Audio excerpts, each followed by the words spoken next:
Bienvenidos a Corazón Churiurdin.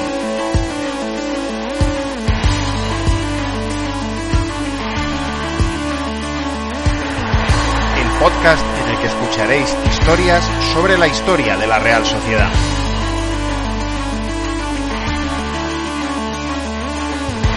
Soy Juan Rodríguez Millán. Arrancamos.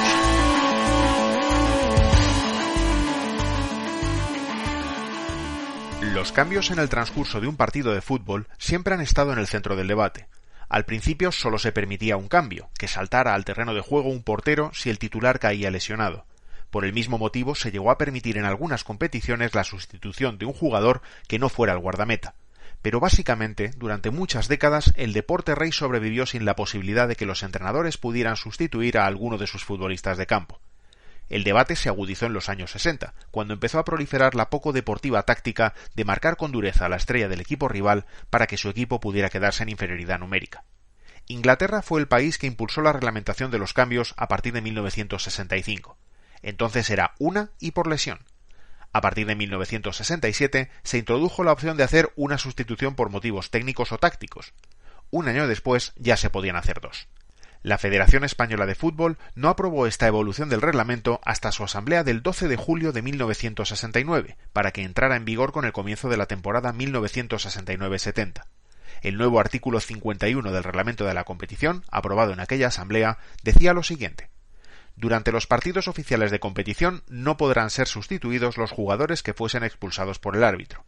Los entrenadores de los equipos tienen la facultad de sustituir durante todo el partido hasta dos jugadores, uno de los cuales puede ser el portero, tanto por causa de lesión como por la sola voluntad del director del equipo.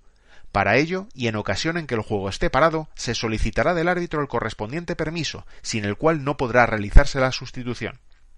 Antes del comienzo de un partido, el delegado del equipo deberá comunicar al árbitro, y éste consignar en el acta oficial los nombres de los 11 jugadores que comienzan el partido y los nombres de hasta 4 jugadores, 2 de los cuales pueden ser utilizados para realizar las dos sustituciones permitidas.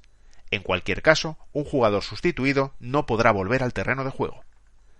Había nacido así la era de las sustituciones en el fútbol español, y el primer equipo en hacer uso de esta capacidad, ya en la primera jornada de liga, fue el Granada.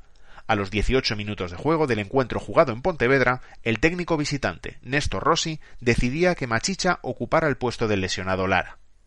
¿Y quién fue el primer sustituido en la Real? Tenemos que irnos a la segunda jornada de liga para asistir a ese histórico momento, ya que Andoni Elizondo, técnico del equipo, no había hecho cambio alguno en el partido inaugural del campeonato, la victoria por 2-1 ante el Celta en Atocha, y a pesar de tener dispuestos en el banquillo al guardameta Artola y a Corcuera, Soroa y Arregui.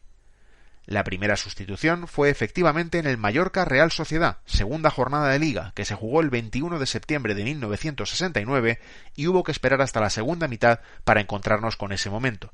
La Real hizo un primer tiempo espléndido en el Lluís Sitjar. Dominó al Mallorca con una comodidad casi aplastante, y el 0-1 con el que finalizaron los primeros 45 minutos, obra de Boronat a 10 minutos del descanso, parecía corto para los méritos de unos y otros.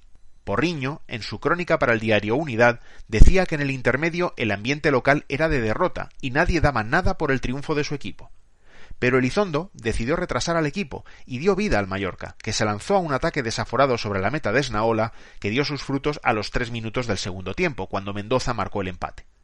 El técnico realista, quizá consciente del error cometido con el cambio de sistema y buscando frenar las acometidas locales, optó por realizar esa primera sustitución de la historia en el minuto 55 del partido. Fue Boronat el jugador que salió del campo para dejar su puesto a Urtiaga, y no salió nada bien la sustitución. A falta de 10 minutos, el Mallorca hizo el 2-1, aprovechando un penalti que las crónicas dicen que no debió señalarse y que transformó Domínguez. Y casi en la siguiente jugada, el 3-1, obra de Cáceres al rematar de cabeza una falta votada por el propio Domínguez. Con el partido completamente perdido, la Real retomó el fútbol de la primera mitad y acortó distancias por medio de Silvestre cuando quedaban menos de 5 minutos para el final. La crónica del Diario Vasco dejó un dardo bastante contundente hacia el juego del equipo y hacia el técnico por la sustitución que acometió. No haremos demasiados distingos, ni analizaremos a fondo el injustificado cambio de Boronat por Urtiaga, ya que éste, salvo su brillante lanzamiento que pudo ser un gol bellísimo, no hizo nada de relieve en los 35 minutos que jugó. Ese disparo al que hace referencia la crónica fue un libre indirecto dentro del área que Urtiaga estrelló en el poste derecho de la portería local. que distinta hubiera sido seguramente la valoración del cambio si ese balón hubiera ayudado a que la Real se trajera un punto de Mallorca. Una vez abierta la vía de los cambios, Elizondo le cogió el gusto a mover el banquillo, y ya en la tercera jornada, la victoria en Atocha por 2-1 ante el Granada agotó el cupo de 2 que le permitía el reglamento. En el minuto 72 Santamaría saltó al césped por Arzac, y en el 88 Arambarri hizo lo propio por Silvestre, seguramente convirtiéndose en el primer relevo ideado para perder tiempo y asegurar así una victoria. El cambio que queda para la historia, no obstante, fue el de Mallorca. Boronat fue el primer jugador sustituido desde que se aprobó la nueva reglamentación y Urtiaga el primer sustituto.